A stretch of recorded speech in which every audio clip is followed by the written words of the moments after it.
ते म्हणतात ना की मैत्री कधी धर्म पाहून नसते करत. आमचं पण काही असंच आहे. माय मित्र कधी भेदभाव नाही करत, अन जे करते ते मग मित्रच नसते. असो, आज आम्ही चाललो होतो खिजरच्या घरी शीरकोरमा खायले. सागर तर पुण्याचं काम करत होता, चांगली बायको भेटाव म्हणून.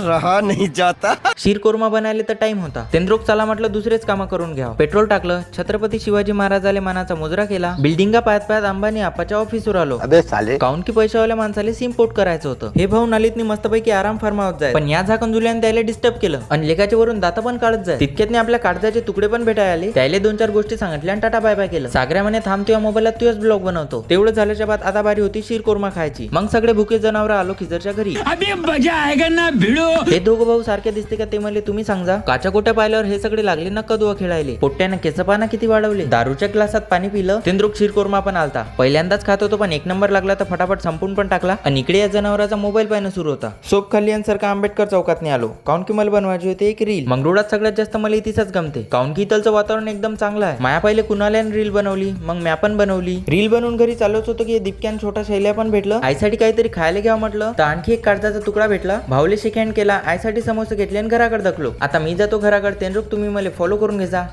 #जय भीम.